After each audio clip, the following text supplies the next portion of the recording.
혹한기에 볼락 낚시를 한다는 건 사실 그냥 기술만 가지고 되는 게 아니죠. 이 극한의 환경을 정말 깊이 이해하고 무엇보다 살아남기 위한 전략이 철저해야 합니다.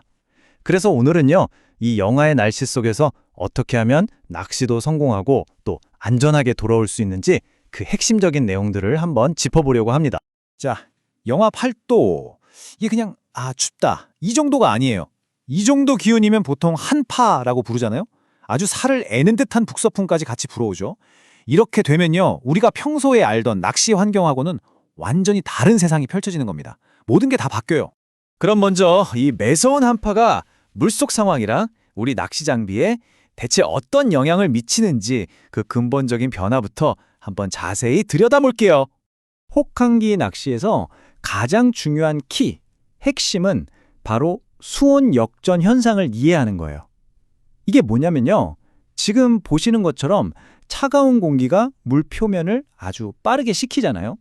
그런데 재밌는 건 오히려 깊은 바닥 쪽 물은 상대적으로 따뜻한 상태를 유지한다는 거죠. 그럼 볼락들은 어떻게 하겠어요? 당연히 살아남으려고 활동을 확 줄이고 그나마 따뜻하고 안정적인 이 바닥층으로 다 같이 모여드는 겁니다. 자, 이런 환경 변화가 우리 낚시에 실제로 어떤 영향을 미치는지 한번 보죠. 일단 물고기들은 보셨다시피 바닥에 딱 붙어서 거의 움직이질 않아요. 그리고 더 큰 문제는 우리 장비인데 낚싯대 가이드에 얼음이 얼어붙어서 캐스팅 거리도 안 나오고 심하면 라인이 뚝 끊어져 버립니다.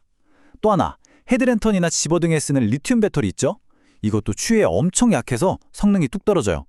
그래서 생각보다 훨씬 빨리 꺼져버릴 수 있으니 이것도 정말 조심해야 합니다.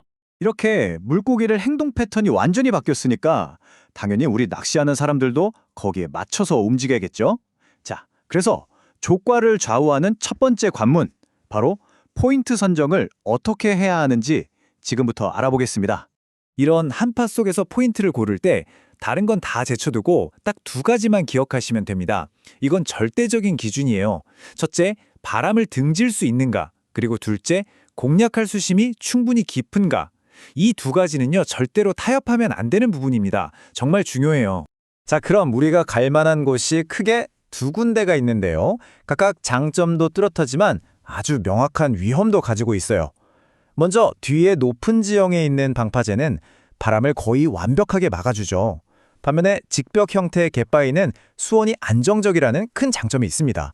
하지만 여기서 뭘 선택하든 가장 중요한 기준은 딱 하나, 바로 안전입니다.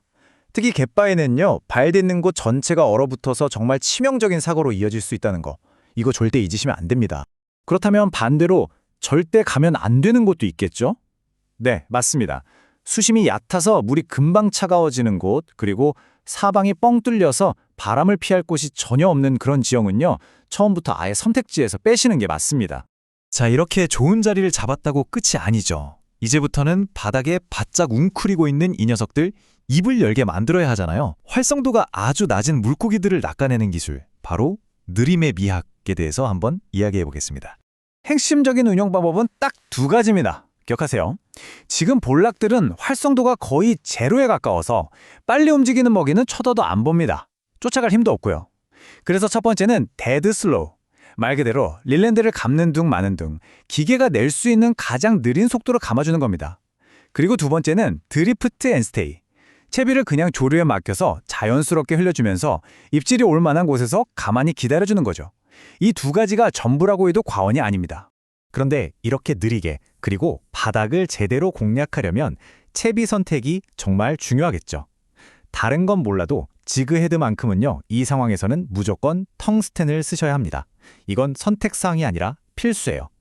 왜 그런지는 바로 다음 화면 보면서 자세히 설명해 드릴게요. 왜 텅스텐이 필수냐? 이유는 아주 명확합니다. 첫째, 밀도가 높아서 저항이 적으니까 맞바람이 불어도 그걸 뚫고 캐스팅이 돼요. 둘째, 똑같은 무게의 납치그 헤드보다 크기가 훨씬 작아서 볼락들한테 경계심을 덜 주죠. 그리고 가장 중요한 세 번째, 바로 감도입니다. 바닥에 붙어있는 볼락의 정말 미세한 입질, 바닥 지형의 작은 변화까지도 손끝으로 다 전달해줘요. 자, 그리고 여기서 정말 중요한 실전 팁 하나 드릴게요. 아까 가이드가 언다고 했잖아요. 그 얼음에 쓸려서 원줄이 터지는 걸 막으려면 쇼크리더를 평소보다 훨씬 길게, 적어도 1m 이상으로 길게 사용하셔야 합니다. 이건 정말 중요하니까 꼭 기억해두세요. 자, 이제 마지막 순서입니다. 어쩌면 오늘 내용 중에 가장 중요하다고 할 수 있는 생존 수칙에 대해 말씀드릴 겁니다. 이건 그냥 조심하세요 수준의 주의사항이 아니에요. 여러분의 생명과 직결된 반드시 지켜야만 하는 프로토콜입니다. 여기에 쓰여 있는 이 문장 그냥 한번 보고 넘기시면 절대 안 됩니다. 제가 한번 읽어드리겠습니다. 어둡거나 젖어 보이는 곳은 절대 밟지 마십시오. 이건 정말 목숨과 바꾸는 원칙입니다. 방금 말씀드린 그 위험한 곳이 바로 낚시인들을 위협하는 가장 무서운 존재, 블랙 아이스 때문입니다.